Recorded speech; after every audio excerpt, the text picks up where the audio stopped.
Kalau alasan lu karena lu nggak sholat, belum tentu lagi orang yang sholat, yang ibadahnya full, amal ibadahnya jauh lebih baik daripada lu. Terus gue diem. Gak masuk akal, tapi gue rasa dia bukan manusia nih. Soalnya belakangnya tuh bercahaya gitu loh. Pecah air mata gue. Ibu tiri gue berangkatin juga karena bokap gue nggak mau berangkat kok tanpa ibu tiri gue, yang gue juga nggak kenal banget gitu loh. Sampai akhirnya Yura balik lagi. Yura sama nyokapnya tuh emang malaikat mereka berdua. Di dunia kita bersinggungan, tapi di akhirat gue harus memastikan tempat terbaik untuk dia gitu Nil. Even after everything he did to you.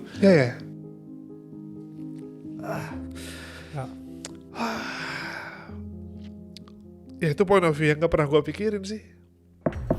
Hai, ini gue Daniel, tetangga kamu. Yuk kita mulai. Hai semua tetangga yang gue sayangin dan gue cintain. Well, kembali lagi di Daniel Tetangga Kamu, dan seperti biasa kita di sini bakal ngobrolin soal life journey dan spiritual journey dari tetangga-tetangga kita. Nah, hari ini sebelum kalian klik tombol subscribe, yang pastinya gue pengen menjelaskan dulu dia ini siapa dan kenapa dia berharga banget di hati gue gitu ya. Pertama kali ketemu dia kayaknya gue kenal dari istrinya, Yura Yunita, dan I don't know, I found him such a sweet soul. Dan gue pas datang ke launching albumnya Daur Hidup, ternyata cerita dia itu menyentuh hatiku. Langsung aja di sini dia, Dona Maula. How are you, Dona? Baik Neil, thank you loh. Gue udah dengar masih gemeter tuh.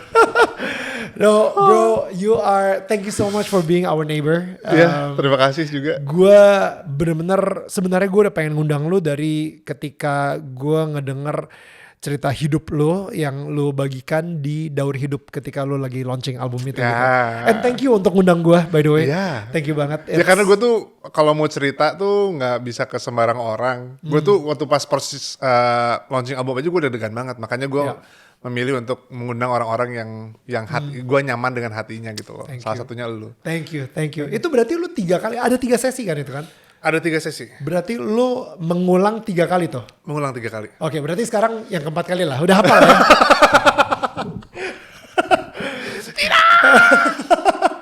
And anyway, congratulations juga untuk konsernya Yura kemarin. Gue ngeliat postingan Yura barusan yang kayaknya... postingan lo yang... kayaknya Yura memberikan sebuah kredit ke lu tentang Daur Hidup or something. Iya, dia minta gue nyanyiin lagu Daur Hidup. Right, di konsernya dia gitu ya. How was that? Gue tuh udah bilang waktu kemarin, mungkin untuk teman-teman yang nonton konsernya, gue sempat bilang ini, gue tuh udah bilang sama Yura di pertengahan perjalanan konser, terus Yura bilang, sayang, aku mau kamu nyanyiin lagu Daur Hidup di konser aku. Terus gue bilang jangan. Ini tuh karena spotlightnya tentang lu. Ini tentang lu gitu. Yeah. Terus dia akhirnya menjelaskan visi misinya konser ini. Enggak, ini konser ini bukan tentang aku. Ini tentang kita semua, termasuk kamu. Jadi cerita orang, dan dia milih beberapa kolaborator tuh yang sesuai, kayak misalnya ada lagu Tutur Batin dia ngundang 6 orang, ada Miselia, Feby Putri, Salma Salsabil, Fathia Izati, Itgitaf. Satu lagi siapa ya? Oh, Fanny Sugi dia memilih perempuan-perempuan yang bisa melantangkan suaranya sesuai dengan pesan lagu Tutur Batin. Dia tuh milihin detail per detail gitu loh. Dan pas gue nanya, kenapa lagu Daur Hidup yang kamu pilih gitu loh, nggak lagu yang lain gitu. Ya karena itu merangkum kehidupan dia juga ternyata gitu loh. Wow.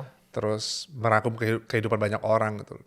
Kamu yakin aku nyanyi lagu ini? Iya, aku yakin sekali kamu harus nyanyi lagu ini. Wow. Dan gue sih masih amazed aja gimana seorang Yura Yunita terus di konser terbesar di hidupnya dia memilih untuk membagikan spotlightnya dengan orang lain gitu.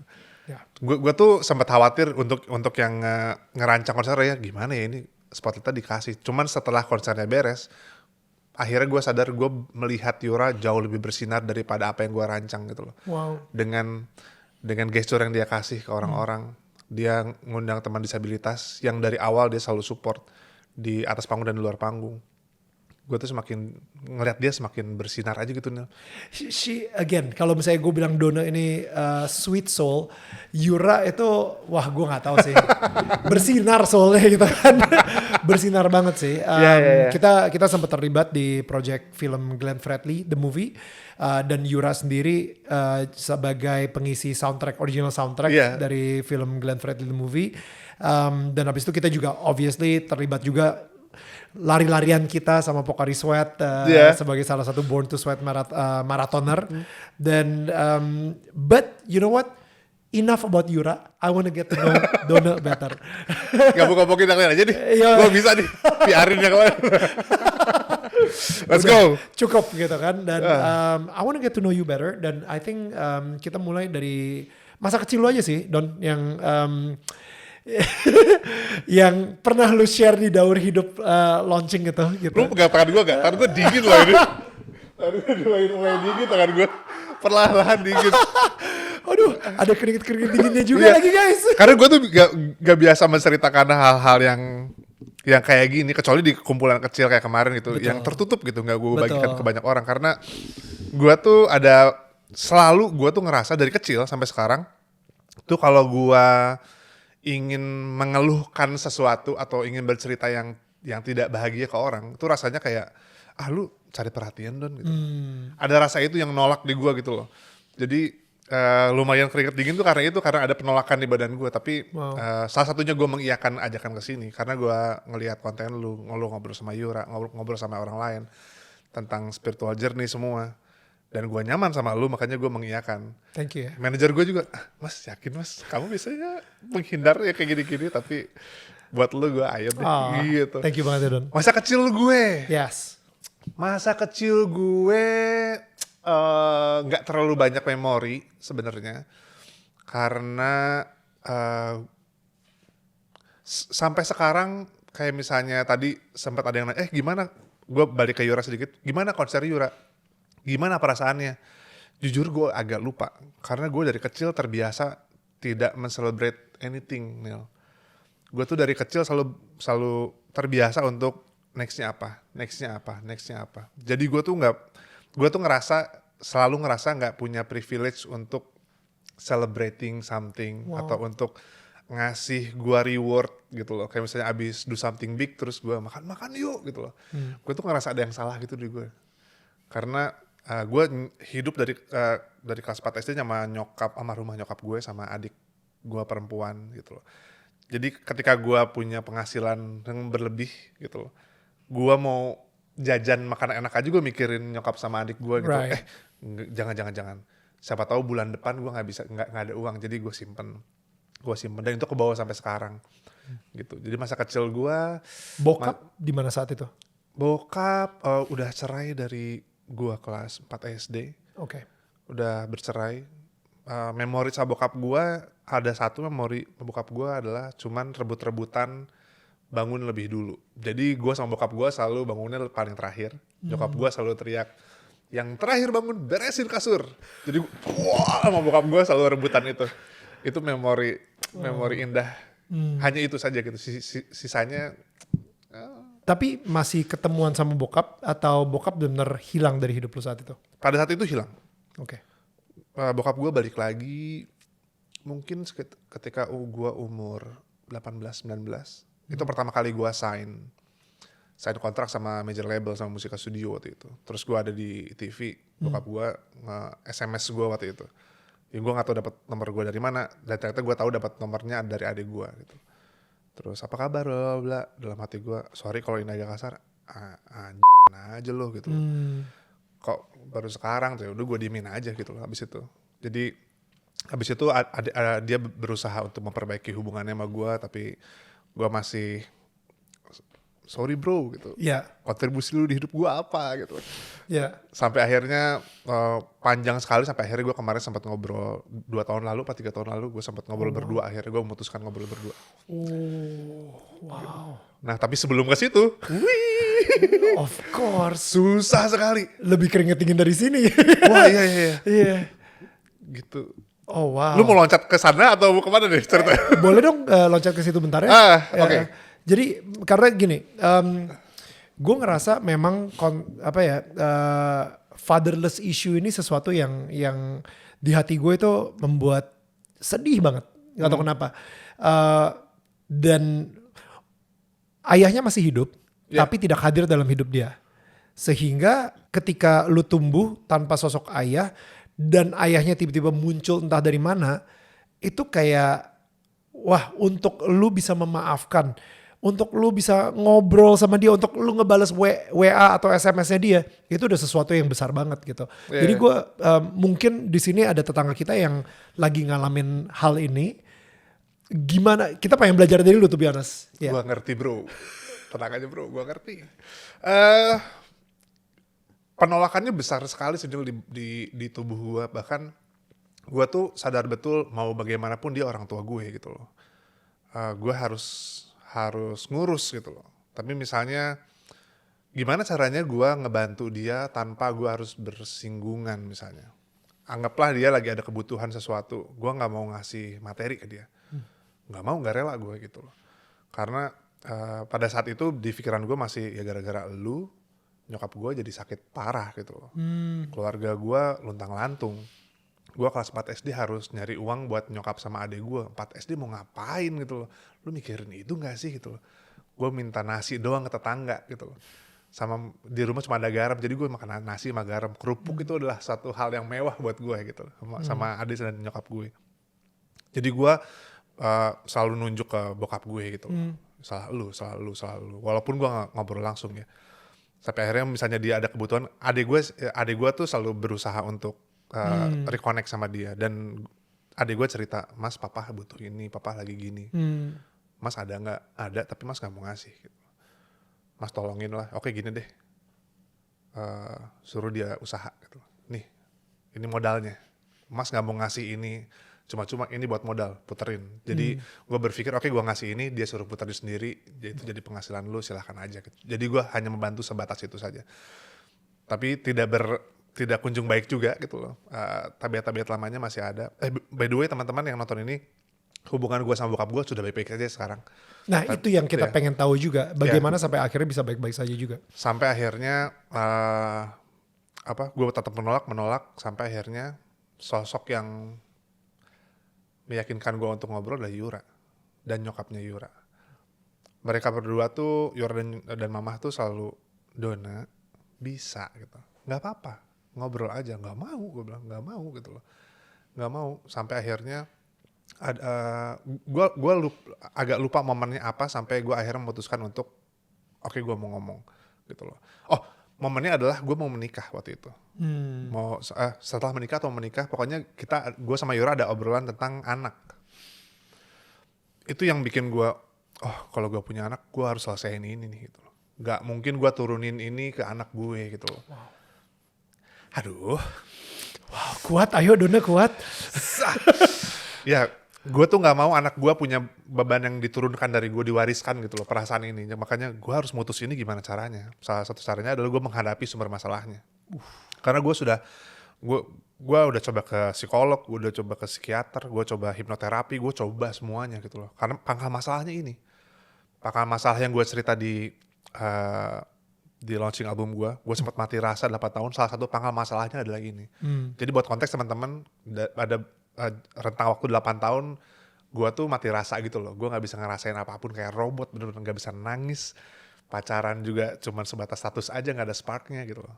Maka masalahnya adalah bokap gue ternyata.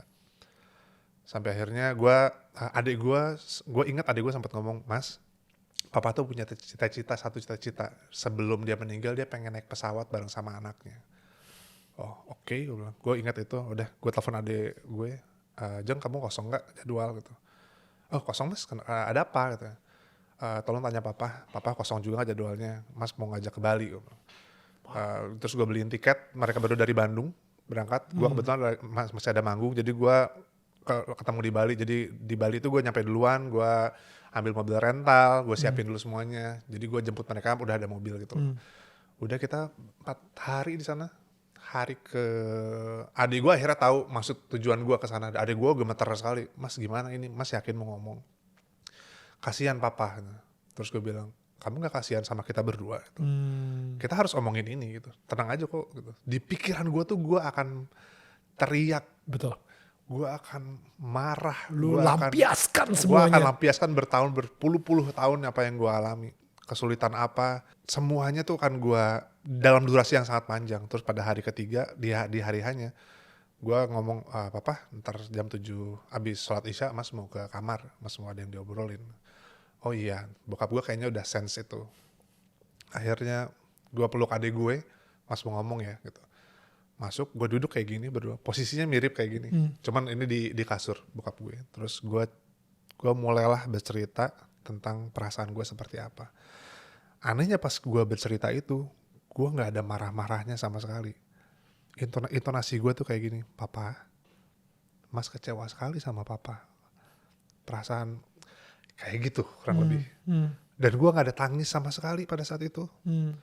Terus gue tenang sekali dan pendek sekali. Terus gue tuh mikir, kenapa gue gak keluarin semua ya gitu. Apakah memang tidak ada ini semua tuh. Gue tuh apakah sudah gue maafkan ketika gue sudah baru niat aja gue maafin ya. Terus terakhirnya gue bilang ke bokap gue, Pak, mas gak minta, papa minta maaf, mas sudah maafin gitu loh. Bukan buat papa, tapi buat mas, buat Ajeng gitu loh. Mas, mohon maaf kalau mas kasar, cuma mas gak peduli apa yang papa rasakan sekarang gitu loh. Bokap gue nangis di situ. Gue gak nangis sama sekali, gue cuma ngeliatin aja. Gue cuma ngeliatin, terus gue senyum, kita pelukan, abis itu udah beres. Terus gue tuh berpikir, apa yang gue lakukan ya selama berpuluh-puluh tahun ini, nanggung beban ini sendiri gitu loh. Kerugian apa yang sudah gue kasih ke badan gue sendiri ketika gue tidak memaafkan itu gitu loh. Gue tahu itu salah, dan sampai sekarang juga apa yang bokap gue lakuin gue tetap bilang itu salah. Betul. Tapi untuk tidak memaafkan, sombong sekali gue gitu loh. Pada saat itu makanya gue pengen nangis sekarang tuh kayak siapa lu Don gitu loh, Tuhan aja maafin, kenapa lu enggak gitu loh. Kayak aduh. Terus dari situ perasaannya masih tetap sama, gue masih tetap menolak. Gue udah memaafkan, gue udah ngerasa lega banget nih. Tapi apa yang sudah terjadi gue nggak bisa ngelupain gitu loh. Apa sebab dan akibatnya kan tetap ada gitu loh. Sampai akhirnya perjalanan karir gue mulai membaik. Apakah ini karena dari dulu tuh Yura dan Mama tuh selalu bilang, gue kan selalu bilang, sayang nggak apa-apa deh kamu yang di depan aja, aku di belakang gitu. Kayaknya aku nggak begitu cocok sini. Enggak, kamu cocok. Lagu kamu bagus, suara kamu bagus, cara cerita kamu bagus. Tapi menurut aku ada yang menghalangi kamu loh. Masalah kamu sama papa. Yura dan nyokap gue dia bilang itu dari awal. Pas ketika gue selesaiin itu, kehidupan gue semakin membaik. Terus gue ingin melakukan lebih lagi daripada itu gitu. Tapi di satu sisi kayak ini gue pamrih gak ya sama Tuhan gitu loh. Ya, kayak transaksional jadi. Kayak transaksional kan gitu loh. Terus gue buang jauh-jauh pikiran itu, ya udah gue diem aja deh. Sampai akhirnya perjalanan umroh gue pertama. Gue tuh bukan orang yang sholat nih, gue jauh sekali dari agama. Pada saat itu, dan gue tidak malu untuk mengakui ini. Karena buat gue, karena kejadian gue masa lalu dengan nyokap gue, bokap gue semua, gue sempat marah banget sama Tuhan gitu kayak, kenapa sih lu bikin hidup gue kayak gini gitu loh? Kenapa lu bikin nyokap gue ninggalin gue di umur muda sih gitu loh? Gue marah sama lu gitu loh. Gue tahu lu ada, tapi gue nggak mau ngobrol sama lu gitu. Gue nggak mau ngobrol sama lu gitu. Lu jahat tuh. Di pikiran gue tuh, kenapa sih lu suka banget Tuhan? Kenapa lu tuh kayak main game gitu loh? Kenapa lu mempermainkan umat lo gitu loh? Gue salah apa sama lu? Gue gak minta dilahirin. Kenapa lu bikin ini ke gue gitu? Jadi sholat tuh jauh sekali dari gue. Sampai balik lagi ketemu Yura. Yang pertama kali maksa gue umroh adalah Yura. Sayang, kita umroh. Udah aku pesenin. Enggak usah gitu. Udah dipesenin travel blablabla. Enggak. Password aku pegang aja biar kamu gak bisa bikin visa. Udah aku ambil. Udah dibikin visa. Inisiatif. Itu 3 bulan sebelum. Gokil. Sampai dari 3 bulan tuh gue nolak setiap hari dia bahas, gue nolak. Aku nggak bisa berangkat. Gue tuh selalu ada alasan. Ya. Pada saat itu alasan terbesar gue adalah Yura mau rilis album. Gue nggak bisa ninggalin ini karena gue ngurusin lu kan. Gue harus beresin album Tutur Batin ini. Jangan, gue bilang. Kalau gue pergi, lu pergi, siapa yang ngurus ini? Alasan gue selalu itu, padahal itu bukan alasan juga. Gue cari-cari alasan. Terus gue selalu bilang ke Yura, sayang aku nggak pantas buat kesana gitu loh. Aku masih marah sama Tuhan. Kalau aku sempat marah banget sama Tuhan, kayaknya Tuhan marah juga sama aku deh gitu. Terus aku tuh nggak pernah sholat gitu. Terus aku nggak pantas ada di sana gitu. Kamu ajak yang lain aja deh gitu. Ajak driver kita aja. Dia sholatnya rajin sekali gitu. Tapi gila Yura sama drivernya umroh. Oke. Ya, terus jawaban Yura persis kayak, kenapa bapak itu? Kamu dulu dong gitu. Kamu dulu sama aku dong. Kita suami istri dong gitu. Bilang, ya. Gue selalu menolak sampai 1 minggu sebelum gue masih menolak. Gue tuh nggak ada baju koko, gue nggak ada sarung, gue nggak sampai H-4 gue ketemu teman gue gitu loh. Terus karena prinsip hidup gue kan, oke, gue nggak percaya sama, gue marah sama lu Tuhan, tapi gue akan tetap berbuat baik bukan untuk lo tapi untuk manusianya aja gitu. Gue hanya berbuat baik demi kemanusiaan aja gitu. Udah beres gitu.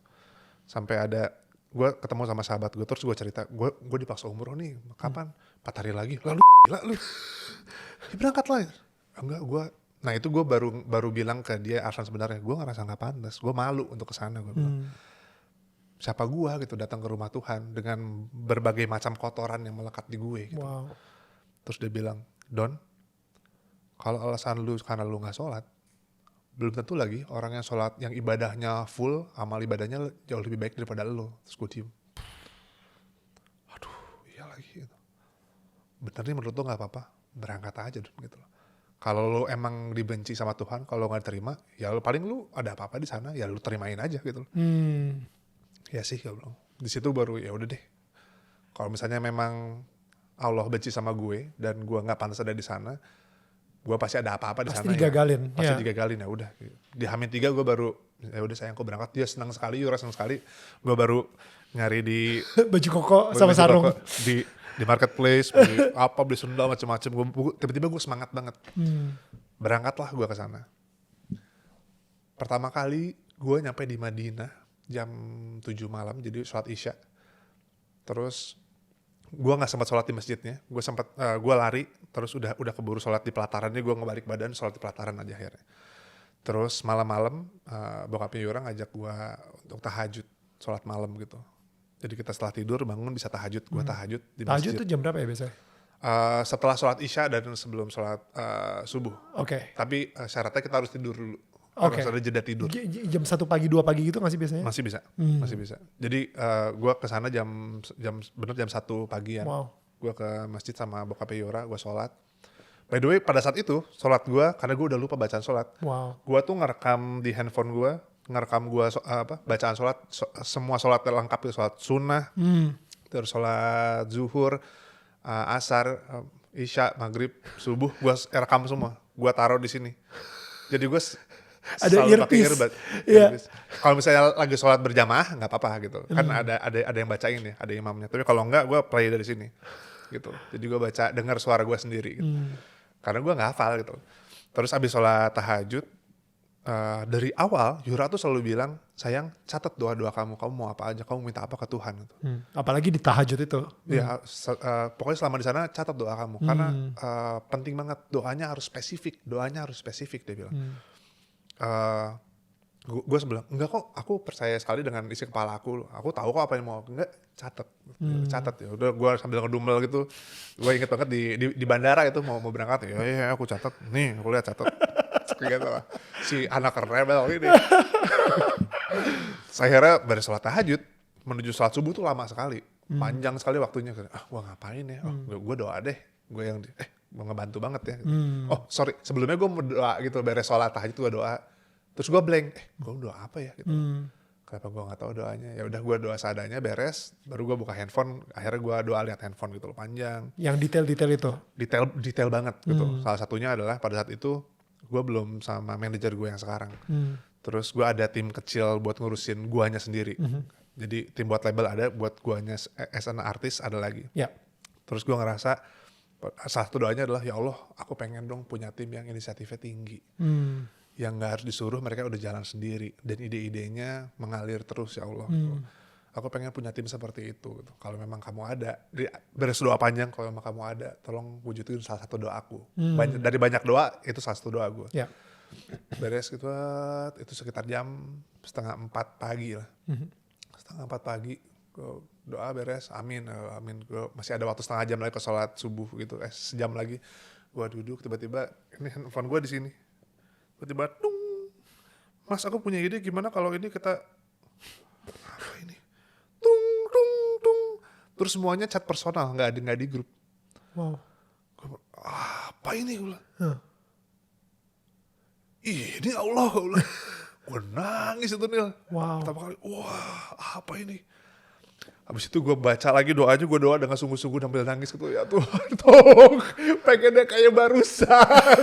Yang kontan kayak kita nih ya Allah. Wow. Itulah pertama kali gue ngerasain yang gue selalu pikir, masa sih gitu lah. Gak masuk akal. Itu pertama kali yang gue rasain. Terus setelah itu, salah satu, gue agak lupa apa yang terjadi di sana. Salah satunya adalah gue sangat dimudahkan untuk jadi gue ke Mekah habis itu gue pertama kali umroh, tawaf dan mengikuti syai, gue sakit kaki gue demam 2 harian gitu loh. Gue karena ibadah fisik ya, gue demam 2 harian. Terus gue ngelihat Yura sama nyokapnya. Yura setiap pulang ke kamar dia cerita, mama dapat keajaiban ini, aku dapat keajaiban ini. Gue tuh iri banget. Dalam keadaan gue sakit, gue bilang ke Allah, ya Allah aku pengen juga dong sholat di Hijr Ismail yang katanya susah itu. Gue pengen juga dong pegang Hajar Aswad yang kalau gue lihat di TV itu kayak apa gitu. Terus Yura udah berangkat, gue pakai baju ihram lagi deh dengan keadaan gue sakit. Terus gue jalan, terus ditutup. Jadi ada waktunya untuk ditutup. Kalau udah waktunya sholat ditutup. Tiba-tiba gue nggak bisa masuk ke dalam Ka'bah gitu loh. Oh nggak, udah deh nggak apa-apa. Terus gue pasti pengen ngotot ke yang sini nggak bisa, kayak sini nggak bisa. So akhirnya gue duduk, ya udah nggak apa-apa ya Allah, kalau emang nggak boleh nggak apa-apa, aku berserah. Tiba-tiba ada penjaganya, ini banyak orang, tiba-tiba nyamperin gue, Haj, come here, sudah. Gue suruh masuk, pintunya dibuka, gue suruh masuk. Gila. Kenapa gue suruh masuk nih? Gitu. Terus udah gue masuk, terus akhirnya gue jalan-jalan, karena udah waktunya sholat kan, jalan-jalan, waktunya sholat nih, ya udah gue duduk deh gitu. Gue chat dia, sayang aku berhasil masuk. Hah, kok bisa? Kan ditutup tadi. Ya nggak tahu, ada yang suruh aku masuk penjaganya. Oh ya udah, kamu harus cobain sholat di Hijr Ismail. Itu tuh sholat yang bla bla bla bla bla bla bla. Itu sebelah mana? Aku bilang. Dikirimin gambarnya kayak gini bentuknya nih gitu loh. Oh, terus gue di mana ya? Oh, gue fotoin. Ini bukan sayang. Di depannya gue berhenti. Jadi gue di baris kelima gitu. Gue di baris kelima. Kamu dekat banget sama Ismail, gampang tuh berarti itu. Oh iya. Terus gue udah. Salah satu yang gue pikirkan di gue adalah ketika gue pertama kali umroh itu, kenapa ya penjaga-penjaganya selalu teriak-teriak gitu loh. Kita tuh kesini tuh mau ibadah khusyuk. Betul. Kenapa sih harus wow, harus berisik banget gitu. Terus banyak orang seenaknya, apalagi yang badannya gede-gede, udah safnya udah rapi-rapi dipaksain untuk gitu. Terus banyak juga yang orang-orang tua kesusahan dapat tempat duduk pada akhirnya gitu. Habis itu sayang pertahanin tempat duduk kamu, kata Yura. Oh iya sayang, tapi gue kan ngeliat kiri, ngeliat kanan gitu kan, gue ngapain ya di sini, kok gue bisa ada di sini gitu. Terus ada bapak pakai bawa kursi gitu, dia lagi nyari tempat jauh gitu. Duh kasihan lagi. Terus gue berpikir, aduh kalau gue masih bisa kesini kapan aja sih, tapi kalau bapak itu udah tua, kapan lagi ya gitu loh. Lu kasih tempat duduk. Terus gue berdiri, terus gue panggil, gue kasih tempat duduk gue gitu. Wow. Gue kasih, nggak apa-apa lah, gue bisa kesini lagi nanti gitu loh. Atau besok gue bisa kesini lagi sih gitu. Udah gue mundur. Jadi tuh bentuknya tuh kalau misalnya Ka'bah kotak gitu, ada satu sisi yang tidak boleh didudukin gitu loh. Right. Jadi setelah gue dari depan baris kelima, gue pindah mungkin ke baris 12 gitu. Oke. Tapi di sisi yang kosongnya itu, jadi gue di pinggir sini. Yang nggak boleh didudukin itu kayak untuk VVIP gitu misalnya? Enggak, arah, untuk arah aja gitu loh. Oke. Pokoknya biar rapih gitu loh. Gue duduk di situ sampai akhirnya kayaknya mungkin gue nggak ngerti gimana, safnya mungkin terlalu lebar, yang kosongnya terlalu lebar, akhirnya disuruh maju lagi. Jadi gue udah duduk di situ, ya udah gue berserah. Terus gue disuruh maju sama penjaganya lagi. Yang barusan disuruh maju, gue ada di saf kedua, di depan pintunya banget. Ya Allah, ini apa, gue bilang. Gak masuk akal sih ini. Kalau gue tuh gak pernah ceritain ini ke orang, karena menurut gue gak masuk akal nih. Tapi gue tahu lu bisa membayangkan ini, makanya gue berani cerita sama lu. Beres sholat, ini karena gue belum pernah kan beres sholat. Assalamualaikum warahmatullahi. Gue baru mau doa. Biasanya kan abis sholat tuh doa, mau doa. Orang-orang tuh udah nggak doa, udah segerombolan udah langsung ya. Udah masuk situ, wah, gue telat lagi gitu loh. Udah susah lagi nih, udah kayak biasa aja gitu. Oh ya udah deh, gue berdiri situ diem. Gitu. Ya Allah, pengen dong gimana sih rasanya sholat di situ gitu loh. Gue pengen doa di situ deh gitu loh. Terus gue diem, ini udah penuh orang. Terus tiba-tiba di sini gue penuh. Dan pintunya belum dibuka gitu. Jadi udah penuh, pintunya cuma sekecil gini. Ini udah penuhnya segini penuhnya. Gue dari tengah-tengah sini. Wah, ini masuknya gimana? Gue bilang. Ya Allah, pengen di situ, tapi kalau misalnya nggak bisa juga nggak apa-apa gitu loh. Ya oke deh, ntar besok sini lagi atau lusa atau someday aku datang ke rumahmu lagi gitu. Terus gue diem, gue merem, ya Allah, aku tuh pengen banget ke situ lagi. Kata Yura harus ke situ. Aku pengen ngabulin, pengen bikin dia seneng juga. Terus pintunya dibuka karena gue ada di pintunya kecil, gue ada di tengah-tengah sini. Ini orang kan mau masuk ke sini semua nih, susah. Lu kedorong. Gue tiba-tiba badan gue tuh nggak napak nih. Karena tinggi-tinggi kan. Gitu. Tiba-tiba dorong nggak napak. Tiba-tiba gue masuk sendiri. Karena gue di tengah. Gue masuk. Tuh masuk ditutup pintunya. Lah, gue di dalam. Come on. Aneh gak mungkin ada, kan aneh banget lah. Ya. Terus di dalam tuh penuh banget nih. Ya. Mungkin Yura waktu itu pernah cerita gimana dia di Raudoh waktu itu. Penuh banget orang, sampai kepala tuh keinjek-injek gitu. Iya. Yang pertama gue lakuin adalah gue di belakang gue ada lagi sholat dan keinjek-injek, gue ngejagain akhirnya. Aduh, kasihan lagi ini gitu loh. Aduh, kepala orang kalau misalnya mati gimana ini keinjek-injek. Akhirnya gue jagain gitu loh. Terus gue, aduh gimana cara sholatnya sih? Kok dia bisa santai aja ya gitu. Terus bener-bener gitu loh. Yeah. Bener-bener, ini punggung lagi, ini punggung. Aduh, gimana cara sholatnya ini? Kok dia nekat ya gitu. Gue jagain, dia beres. Terus dengan harapan gue, jagain gue dong gitu. Karena gue tahu cerita Yura yang sama mamahnya, terus mamahnya ngebalik, sholat neng, kayak gitu tuh. Tiba-tiba dia bisa sholat, mungkin gue jagain. Nah itu lagi, pamrih di sini. Ada transaksional di sini. Abis dia sholat, terus dia pergi aja, mau dijagain. Gue pengen sholat, gimana caranya nih gitu. Sebenarnya ya udah Allah, aku mau sholat deh, Bismillah deh gitu. Pas gue sholat, yang diceritain Yura itu, oh gue tahu rasanya. Wow. Allahu Akbar. Wow. Kayak nggak ada apa-apa, gue kayak lega aja gitu. Sholat semua beres sampai doa semua. Assalamualaikum. Gue doa pasti hening. Amin. Wah, gitu lagi. Gue nggak tahu gimana caranya kepala gue, apakah nggak kerasa atau apa. Soalnya tiba-tiba gue bisa sujud dengan bebas, bla bla bla bla. Wow. Gitu. Sampai akhirnya gue pulang. Terus salah satu doa gue adalah gue pengen hidup dari musik, gue bilang. Gue pengen bisa menghidupi keluarga gue, adik gue, dan teman-teman gue yang lainnya gitu. Dan gue bisa ngangkat harkat derajat yang lainnya. Terus pulang gue matiin airplane mode. Terus gue turun di Jakarta, landing Jakarta. Gue nyalain airplane mode, terus ada email. Pung. Itu adalah email transferan penghasilan terbesar gue seumur hidup gue dari manapun. Gue cuma, transferan apa ini? Gue liat itu, Yura, sayang lihat ini. Apa itu sayang? Gak tahu. Dari publishing gue transfer segini banyak gitu. Ini apa gue? Terus dari situ kayak balik lagi gue gak mau jadi transaksional. Cuman gue perlahan-lahan dan semakin percaya bahwa Tuhan itu sayang banget sama gue. Sekotor apapun gue kesana,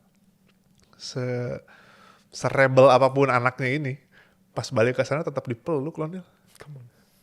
Tetap dipeluk Nil. Dan kemarin gue umroh lagi ke sana Nil. Kemarin umroh lagi gue tuh cerita itu mau cerita ini, sorry. Ketika gue beres umroh pertama, terus gue lagi bareng sama Yura, berdua gitu lagi jalan.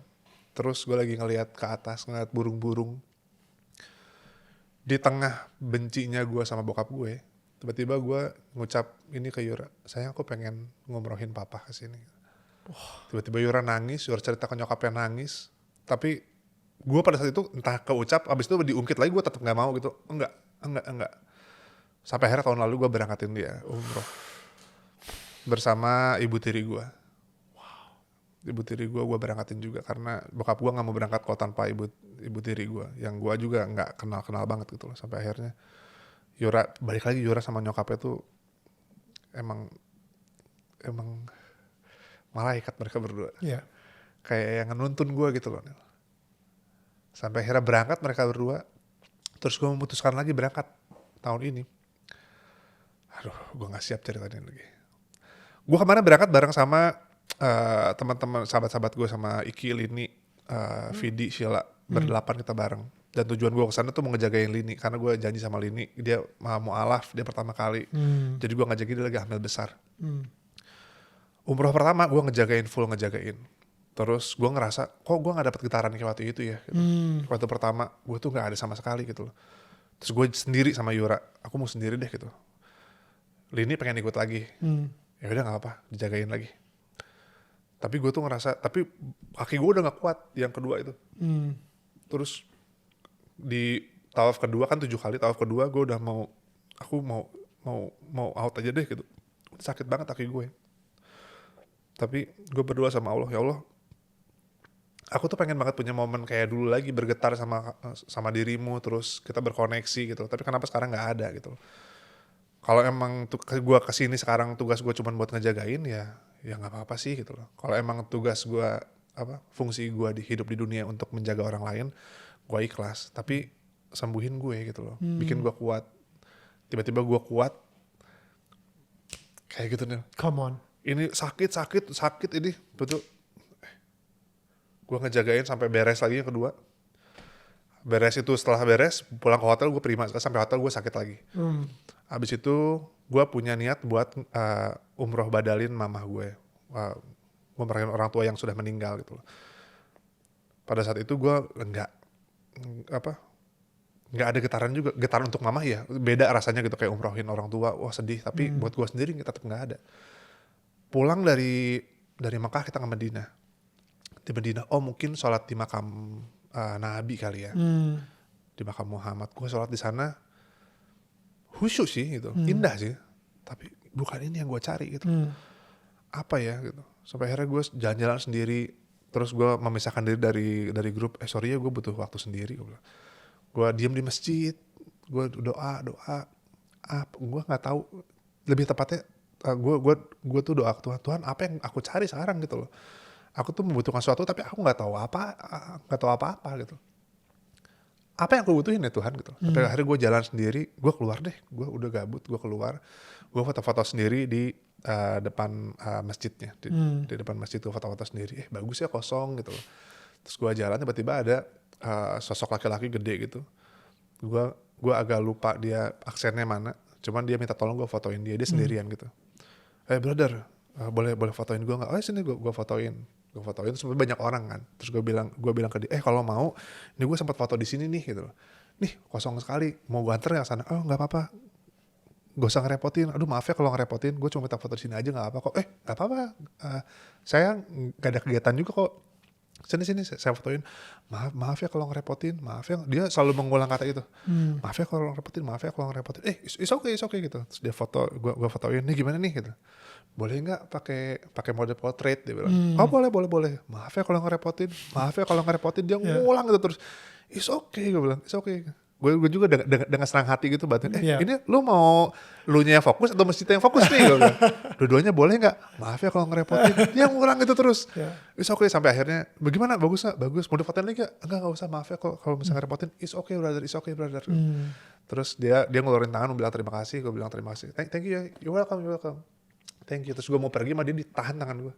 Terus gue ditarik ke badan dia, di muka dia. Brother, have a good life. Have a nice life, lebih tepatnya itu. Terus di pas saat dia bilang, brother, have a nice life. Gak masuk akal, tapi gua rasa dia bukan manusia nih. Soalnya belakangnya tuh bercahaya gitu loh. Pecah air mata gua.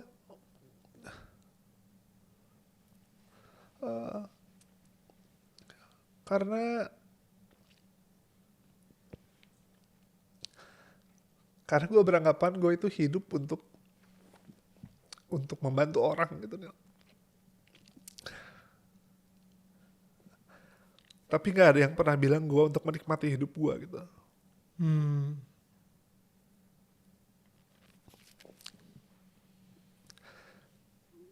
Jadi kata simple itu tuh berarti sekali buat gue gitu. Tisu. Habis itu gue jalan kaki, gue nggak berani nengok ke belakang lagi. Wow. Di hati gue cuma apa ini gitu, apa ini gitu. Rasanya itu aneh sekali ketika dia minta foto pertama, dia mengucapkan maaf ngerepotin, itu tuh ada selalu di kepala gue. Kalau gue mau minta tolong sama lu, minta tolong Nil datang dong ke acara launching album gue gitu. Itu gue tuh ngerasa gue ngerepotin Daniel gak ya gitu. Gue ngerepotin Daniel gak ya. Gue hampir tidak pernah minta tolong orang karena gue selalu berpikir itu, aduh gue takut ngerepotin. Bahkan sama manajer gue kalau misalnya butuh apa-apa gue tuh selalu nahan gitu loh. Karena gue takut ngerepotin. Ya. Karena waktu kecil ada nyokap gue tuh saudaranya banyak sekali. Salah satu alasan nyokap gue untuk bercerai adalah menerima dukungan dari keluarga, ceraiin aja, nggak bener laki-laki gitu. Kita yang bakal backup, kita yang akan urus, kita yang akan kasih makan. Ya untuk 1 bulan pertama, setelah itu kita sendiri. Mungkin untuk mereka ada yang bercanda gitu loh, ngerepotin banget sih, itu nempel di gue. Ya.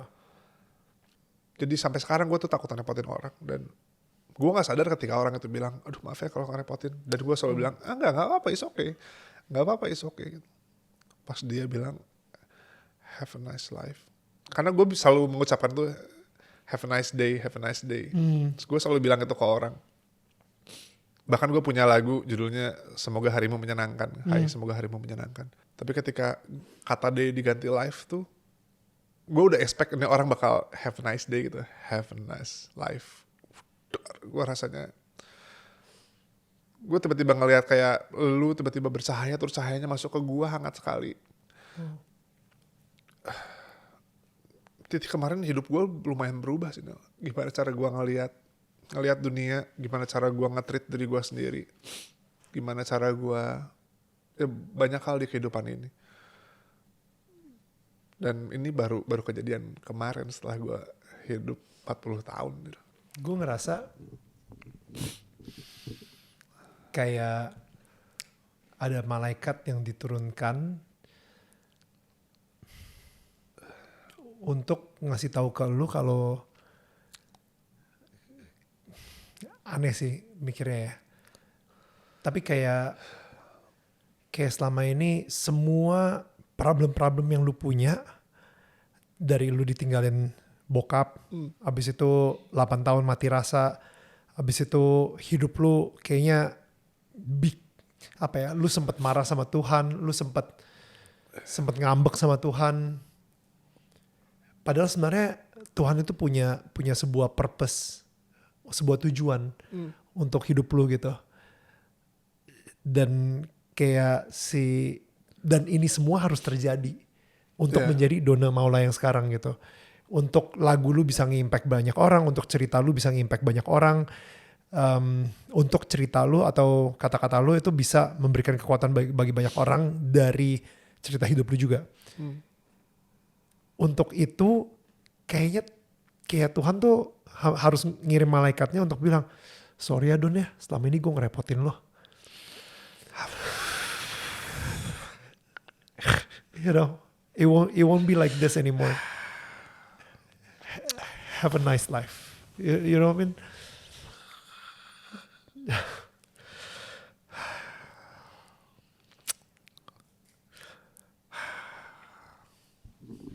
Kayak Tuhan sayang banget sama lu Don. Kayak sekotor-kotornya lu mikir diri lu, tapi dia justru malah pengen ngasih lihat cintanya dia yang sebegitu besar ketika lu umroh pertama kalinya gitu. Jadi kayak lu waktu umroh pertama kalinya, ya cinta dia itu yang benar-benar ngerubah lu banget, ya gak sih? Jadi, ya. Dan mudah-mudahan cerita Dono ini bisa menguatkan kalian juga gitu di sini. Kalau misalnya sekotor-kotornya kalian ngerasa diri kalian, tapi tetap aja kayak Tuhan tuh benar-benar sayang dan selalu welcoming, selalu welcome gitu. Saat ketika kalian ngambil satu langkah, kayak gue ngerasa Tuhan akan lari kali untuk memeluk langsung gitu. Mumpung ada kesempatan dia ngambil satu langkah, dia langsung lari kayak cepet-cepet meluk gitu. So yeah. Ya gue ngerasa Thanks for sharing that, man. selama ini tuh gue melarikan diri dari Tuhan kan. Jadi gue nggak tahu ini bisa relate sama banyak orang apa enggak, cuman itu yang gue rasain. Gue ngerasa lari sama dari Tuhan, ngerasa nggak peduli atau pura-pura nggak peduli, atau banyak alasan atas sama kemanusiaan, atas sama apa. Tapi gue ngerasa Tuhan gak pernah berpaling dari gue nih. Tuhan tuh cuma nunggu gue nengok ke dia aja gitu. Ya. Pas gue nengok dia peluk gue. Ya. Ya. Ya. Baik banget Tuhan. Ya. Kayak gila ya. Kayak kadang-kadang kita ini benar-benar gak layak, tau gak sih lo? Iya. Kayak kita gak layak banget gitu. Dan aduh. Tapi ya itulah karakter Tuhan yang maha pengasih dan maha penyayang gitu. Yang namanya maha pengasih dan maha penyayang gak mungkin sifatnya manipulatif. Ya gak sih? Iya. Yeah. So yeah, beautiful. Thanks for sharing that. Itu tuh ada di kepala gue. Kenapa ya Tuhan tuh manipulatif sekali maksud gue. Dulu tuh gue ada di pikiran gue. Sampai gue ngalamin sendiri yang mungkin kalau teman-teman ada yang punya pemikiran kayak gue dan gue ngomong kayak gini juga masih gak akan ngerasa apa-apa. Karena lu harus nyobain sendiri rasanya gimana. Betul. Gue masih berpikir Tuhan tuh manipulatif sampai akhirnya gue ngerasa oh enggak, yang manipulatif tuh gue gitu. Ya, ya. Gue yang berpikir buruk gitu loh. Ini hanya di kepala gue aja. Gue meromantisasi apa yang gue yakini gitu loh. Tuhan tidak pernah berubah, Tuhan tetap sama gitu loh. Ya. Tuhan tetap sayang sama gue gitu loh. Bahkan kalau dari cerita gue tuh nggak bener-bener ngebalik ke Tuhan terus, Tuhan peluk aku, tidak gitu. Gue cuman pas lagi nengok aja gitu, kebetulan nengok ada momennya dia nengok gue peluk deh gitu. Ya. Rasanya tuh kayak gitu, kayak baik banget ya Tuhan. Ya. Ya. Maafin Tuhan ya Allah. Lu sendiri sebenarnya nih kayak sama Yura ya. I feel like you guys, Yura ini orangnya dalam banget, lu orangnya dalam banget gitu. Itu kayak pernikahan kalian tuh setiap kali lu ngomong itu bersyair gak sih maksudnya? Lu lagi mau minta makan aja kayaknya pakai puisi gitu, kayak saking dalamnya, you know what I mean? Pada akhirnya kita berbagai peran ya. Oke. Kayak misalnya di lagu dan di kehidupan sehari-hari. Gue akhirnya selalu yang menulis lirik sekarang. Gue melepaskan masalah notasi ke Yura. Ya. Jadi Yura yang memperindahnya karena dia tuh jago banget untuk ngelakuin hal itu, dan menurut Yura gue jago banget untuk tulis lirik, dan akhirnya kita saling melengkapi. Di kehidupan pun sama, kita punya partai masing-masing sekarang. Kalau dari statement lu dua-duanya deep, akhirnya gue ngambil deep yang mana, Yura ngambil deep yang mana, kita jadi satu gitu loh. Karena kalau dua-duanya sama tuh menurut gue akan berbenturan pada akhirnya gitu. Betul. Sayang. Jadi lu nulis, jadi pas gue lagi datang ke launchingnya Dona, ketika dia launching album Daur Hidup, itu lu nulis album tersebut based on your experience ya. Ya itu untuk pertama kalinya gue berani menceritakan hidup gue ke orang lain. So out of all that, dari semua lagu, yang paling nomor satunya buat lu itu yang mana? Gua of course kalau misalnya nomor satunya buat pendengar pasti ada masing-masing. Ya, cuman kalau misalnya untuk lu pribadi gitu, which one? Menjadi manusia hanya fase. Apa ya? Yang paling merangkum Daur Hidup sebenarnya. Tapi yang masih gue pertanyakan sampai sekarang tuh lagu ada judulnya Kamu Sedih. Dan semua ini untuk apa? Itu saling berhubungan. Kamu Sedih itu cerita tentang gue yang ya mungkin lu baru pertama kali ngelihat gue kayak gitu ketika lagi di launching album. Di launching album gitu loh. Ceritanya oh ternyata kayak gini Dono ya gitu. di keseharian gue mungkin kalau bisa dibandingkan gue mungkin kayak komika lagi stand up comedy di atas panggung aja gitu. Gue kayak jester suit gitu kayak Ya. ya nggak ada yang tahu gue sebenarnya kayak apa ya, gue hahiha aja gitu. Sampai akhirnya Marcel nanya lu, are you okay? Gue nanya Marcel. Oh, lu nanya Marcel, sorry. Gue nanya Marcel. Karena Marcel gue ngelihat Marcel tuh kayak jester gua, banget. Iya. Are you okay Sel gitu? Ya. Oke bang, are you okay Sel? Oke bang, are you okay Sel? Wow. Biar. Ya gitu, gue tuh lagi ngobrol di cafe gitu, terus gue ngeliat ke kaca, gue lagi senyum lebar gitu, lagi ketawa, haha, tapi gue ngeliat mata gue, karena mata gue sedih ya gitu loh. Wow. Don ada apa gitu sambil ngeliat ke kaca, gue ngomong untuk gue sendiri, lo kenapa gitu loh, Wow. ada apa lo gitu, karena gue punya false belief yang itu tadi, kalau gue bersedih atau gue menceritakan sedihnya gue, ini lu caper aja sih gitu. Jadi ditutup lagi tanpa gue sadar di dalam tuh udah minta keluar gitu loh. Udah dong jangan kasih gue casing mulu, telanjangin gue sekali-kali, bentar aja gitu loh. Keluarin gue, sedihnya gue keluarin. Nah itu lagu Kamu Sedih tentang pertanyaan gue ke kaca, ngobrol sama diri sendiri gitu. Terus lagu Daur Hidup yang paling merap semua, terus lagu Semua Ini Untuk Apa. Itu yang di 8 tahun lo lagi mati rasa aja? Iya, enggak, Semua Ini Untuk Apa tuh, Mati Rasa tuh judulnya Menjadi Manusia judulnya. Oh itu oke. Itu yang 8 tahun. Semua Ini Untuk Apa tuh tentang gua yang jadi joker, terus pleasing semua orang. Pasti ada satu momen gue ini buat gue ngapain sih gini-ginian gitu loh. Yeah. Kok gue nggak pernah dapat terima kasih dari orang gitu loh. Yeah. Terus tapi setiap gue mikir gitu, kok nggak ada yang bilang terima kasih sama gue ya. Tapi gue mikir, kok lu pamrih sih Don gitu loh. Jadi itu tuh benturan terus gitu loh Nil. Apa yang gue butuhkan sebenarnya sama apa yang gue yakini itu berbenturan. Sampai akhirnya kemarin gue nonton film Satu Kakak Tujuh Ponakan. Udah nonton belum? Udah. Ya, buat gue ini film segmented banget gitu. Indah sekali filmnya. Gue nonton di JAV kemarin. Gue udah janji sama Yandi gue akan ke Jogja untuk nonton premiere pertama.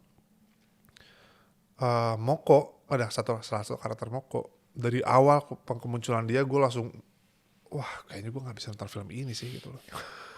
Wah gak bisa sih ini gitu loh. Yeah. Karena apa yang gue rasakan, perasaan ya bukan ceritanya plek-plekan, tapi perasaannya Moko tuh ada di gue besar sekali. Sampai di adegan ending, terus gue gak mau spoiler karena masih banyak yang belum nonton. Sampai adegan ending, sampai shot terakhir, lagi senyum di meja makan, dia ngeliat tembok, belum masih inget. Itu gue udah gak bisa nonton lagi. Gue pakai hoodie, gue tutup, gue udah banjir. Itu pertama kalinya gue nangis nonton film. Gila. Banjir gue, bener-bener banjir. Gue 2 jam bisa berhenti nangis. Gue nangis bener. Terus gue dari XX1 situ ke hotel gue lagi nginep di Tentrem, cukup jauh. Yandi tuh ngajak gue beres, Don kita ke hotel yuk, kita bareng-bareng gitu. Enggak ya, gue butuh jalan kaki. Gue mau jalan ke hotel gue. Karena beres film gue keluar aja, gue sebelahan sama Mbak Mira Lesmana, sama Eva Celia. Ya. Semuanya boleh gitu, gue sambil ngepot. Ini udah bengep banget, udah nangis banget. Gila. Terus orang-orang ada yang minta foto, kita udah gak peduli gitu. Mbak Mira minta foto, Kak Dona minta foto. Ayo. Nah itu mungkin yang bisa, terus Yura kaget juga gue pertama kali kayak gitu. Terus dia kemarin nonton juga. Momen apa yang bikin kamu kayak gitu? Perasaannya gue bilang. Ya. Bisa diceritainnya gimana? Gak bisa gue bilang. Ya. Sama kayak gue nonton sama beberapa tim gue. Ada tim gue yang nangis banget. Ada yang enggak. Kok aku gak nangis ya mas? Terus gue nanya, kamu punya tanggungan gak di hidup kamu? Itu. Enggak. Ya itu. Ya. Kamu ngurusin sesuatu gak? Enggak. Ya itu poinnya. Ke tim yang lain kamu ada tanggungan? Ada. Ya itu poinnya gitu.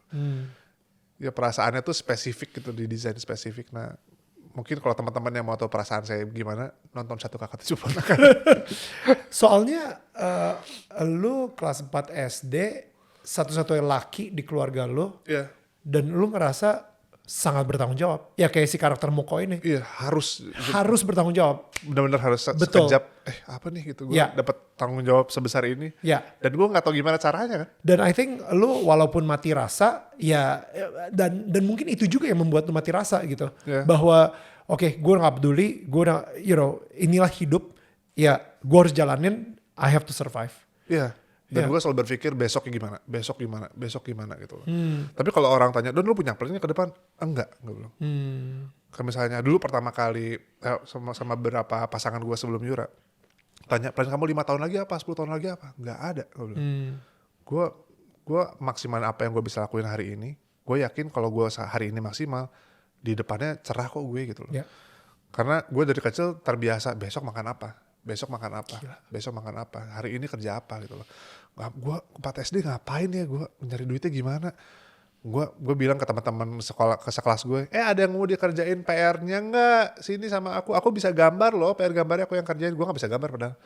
Wow. Aku nggak bisa, aku mau dan dikerjain gitu. Tapi bayar ya gitu. Bayar berapa? Terserah. Karena gue nggak tahu juga kan. Ya. Terserah aja gitu. Mau bayar pakai permen boleh. Pakai permen boleh nggak? Boleh. Pakai uang aku cuma ada 100 perak boleh. Wow. Nah, besok ya gitu. Besok kertasnya dikasih ke aku. Malamnya gue di rumah belajar ngegambar. Gimana cara ngegambar mata? Gimana cara ngegambar binatang? Gue belajar gitu loh. Sampai pegel. Nggak peduli gue. Pegel gitu loh. Gue bahkan salah satunya adalah kemarin gue akhirnya untuk pertama kali ke Paris. Yang gue cerita, gue tuh nggak pernah, gue bisa aja ke manapun, kayak ke Manchester, gue baru Februari ini akhirnya nonton MU. Gue kemarin sampai Paris tuh gue, gila ya Doni sampai sini gitu loh. Wow. Kok gue bisa sampai Paris ya gitu. Oh, wow. Si anak kelas 4 SD sampai SMP kesusahan hidupnya, terus setiap hari dia nampungin, gue tuh setiap malam dari kecil nampungin pakai ember segede gini, nampungin tetesan air pump, karena gue nggak bisa bayar air ledeng kan.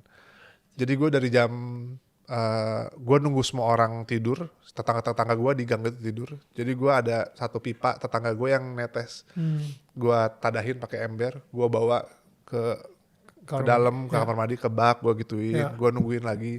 Setiap hari dari jam 12 sampai jam 4 pagi tuh gue nungguin untuk penuh segini tuh butuh waktu segitu. Berapa tuh? 4 jam. 4 jam.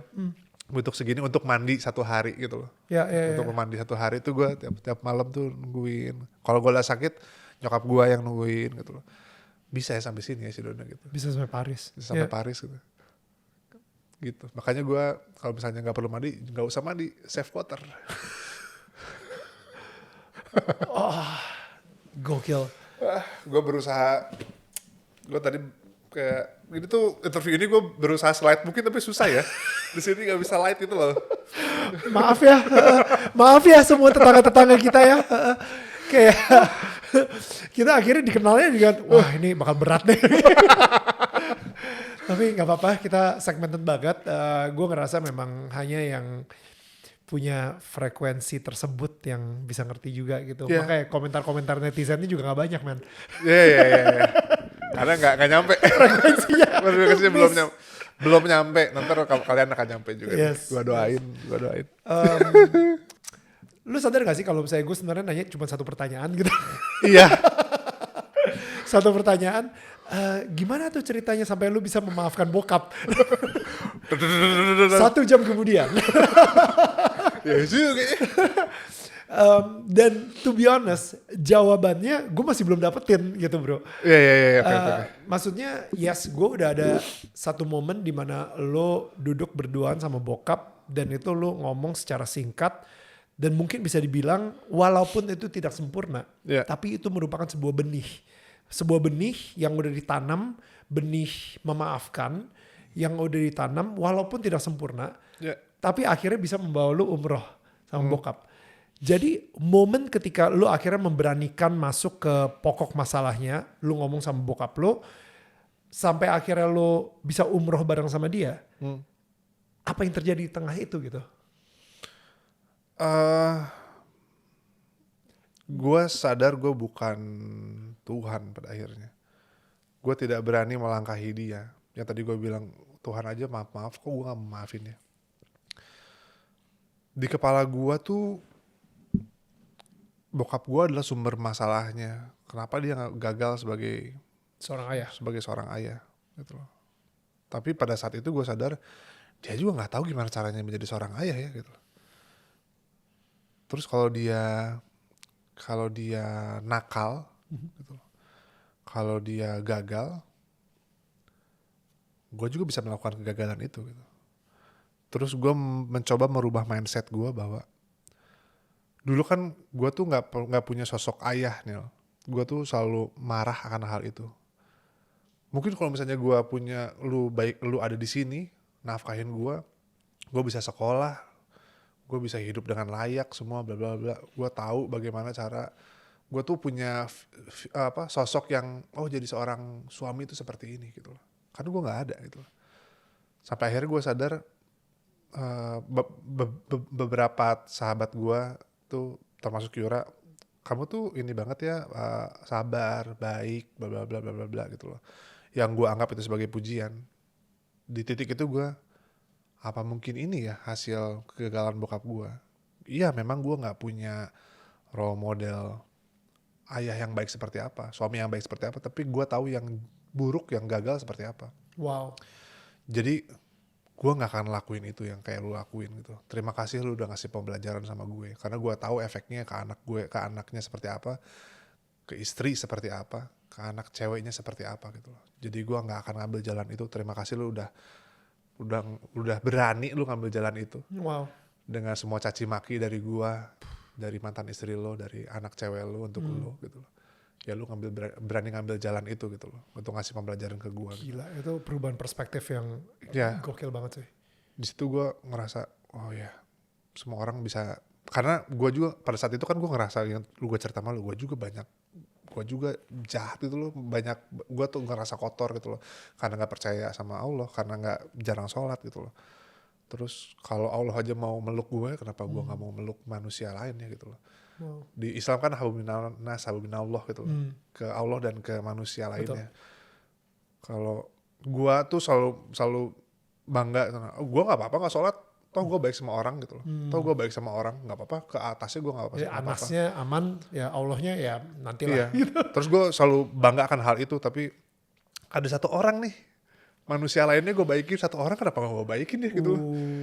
Kayak siapa gue gitu deh. Wow. Gitu loh. Di situ pola pikir gue mulai berubah, dan gue butuh waktu lama untuk hal itu, untuk dapat itu tuh. Step-stepnya gimana bro? Maksudnya dari Awalnya yang gue cerita tadi, karena gue sudah mulai berpikir untuk punya anak. Itu adalah triggernya gitu loh. Karena gue tahu apapun yang ada di bokap gue akan turun ke gue, apapun yang ada di gue akan turun ke anak gue gitu. Tahun kapan sih lo punya pemikiran seperti ini?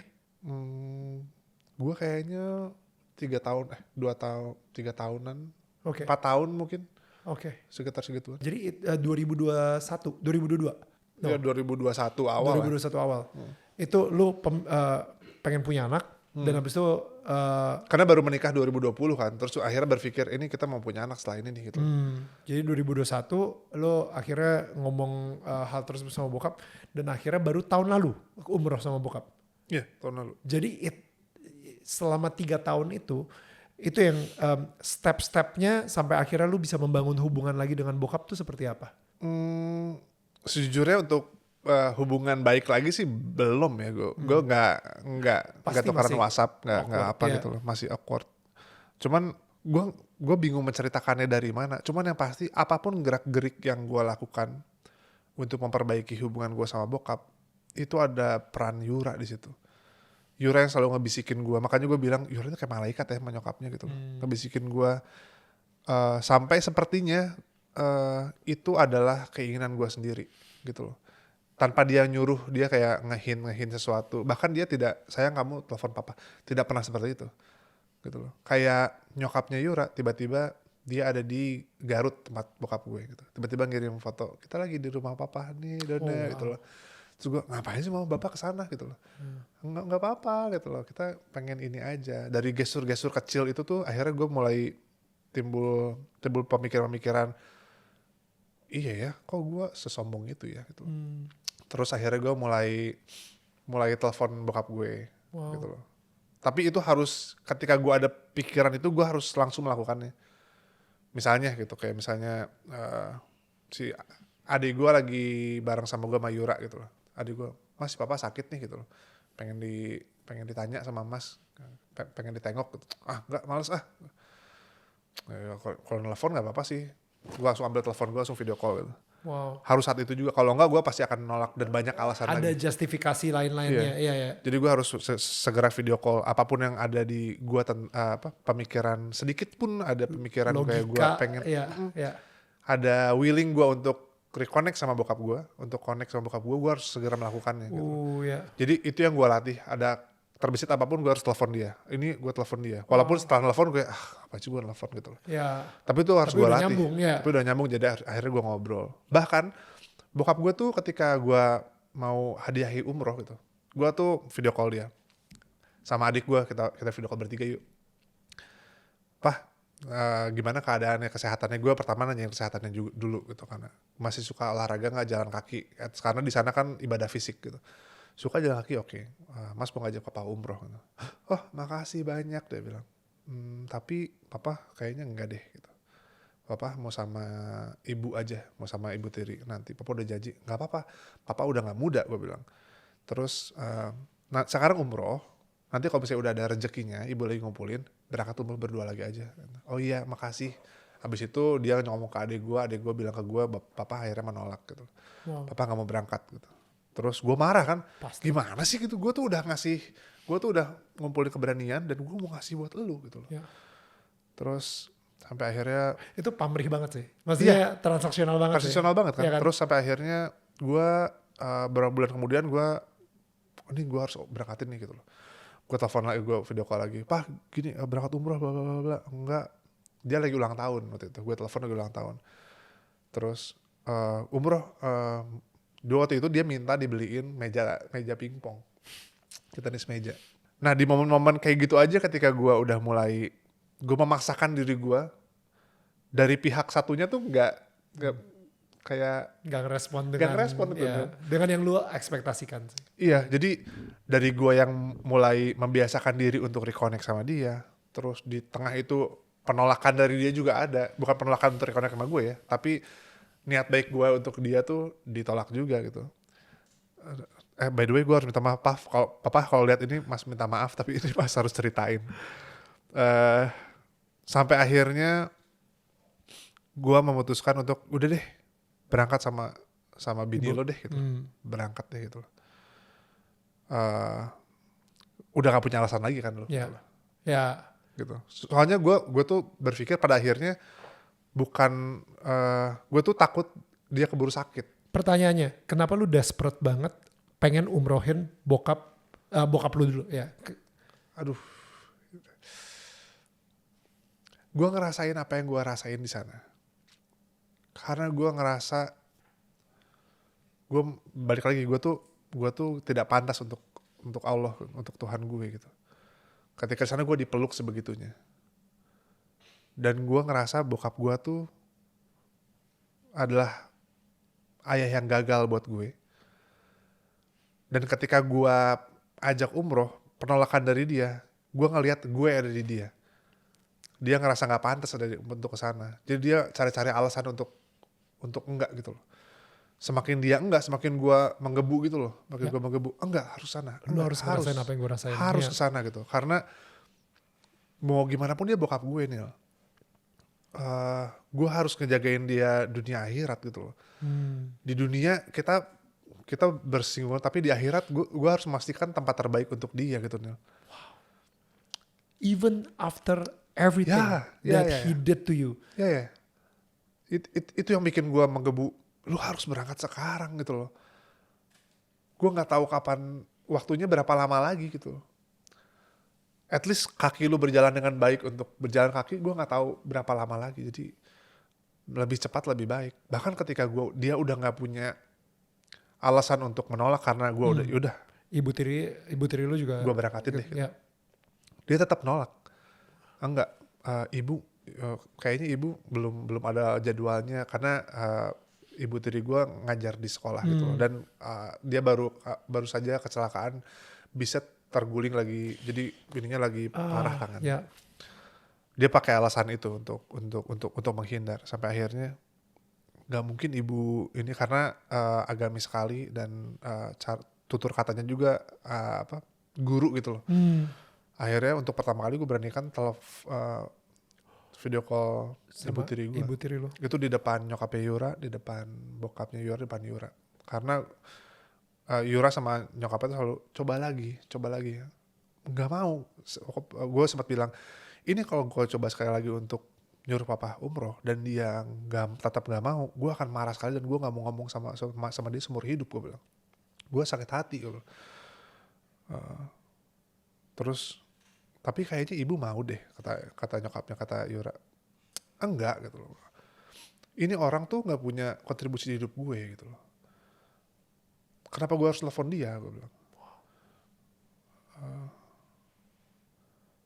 Kenapa gue harus yang ngehubungin dan memohon untuk dia, untuk bokap gue berangkat gitu loh.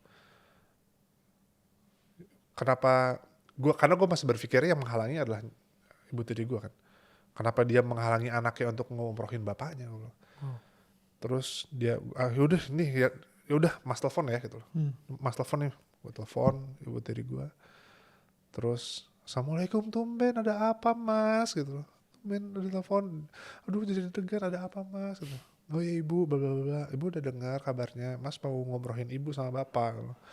Ibu tiri gue nangis, iya ibu dengar ibu, terima kasih sekali, bla bla bla. Dia banyak mengucapkan terima kasih, yang gue rasain ini tulus nih orang. Ini nggak peres-peres, nggak apa, dan dia benar-benar mau. Terus gue bilang, iya kata papanya belum mau karena ibu masih sakit. Enggak kok, kita mau, bla bla bla. Abis itu nggak ada alasan lagi buat bokap gue. Dia gak bisa berkelit lagi. Tapi pas ketika nelfon itu gue merasakan kasih Tuhan yang luar biasa lagi, kayak ini ada di pikiran gue doang Nil gitu loh. Sama aja kayak gue mikir Tuhan manipulatif, gue berpikir ibu tiri gue manipulatif, itu aja di kepala gue aja. Dan yang lebih parahnya lagi, gue yakin banget bokap lu gak mau ngerepotin lo. Aduh Nil.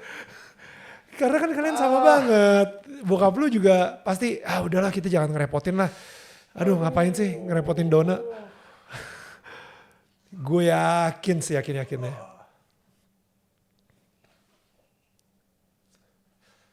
Aduh.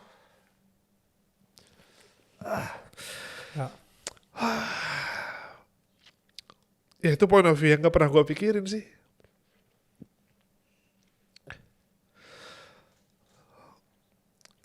Apa iya bener ya bokap gue ngomong ngerepotin gue.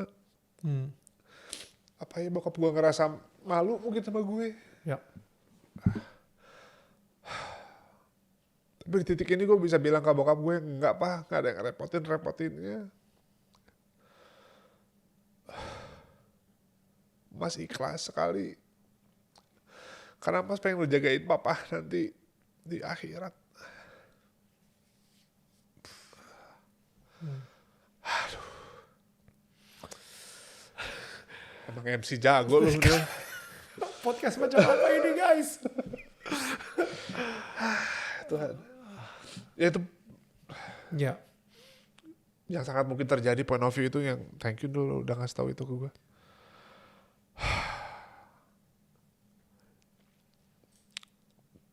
Akhirnya mereka berangkat. Ya akhirnya mereka berangkat. Sama lu sama Yura? Gue gak ikut. Oh cuma mereka berdua aja? Cuma mereka berdua karena sekarang jadi make sense kenapa gue waktu itu gak mau ikut ya gitu loh. Karena waktu itu memang lagi tidak memungkinkan, gue sama Yura lagi padat-padatnya jadwalnya. Tapi harusnya kalau misalnya dia berangkat lebih awal, gue berangkat sama dia. Tapi karena dia ngedelay. Jadi gak bisa.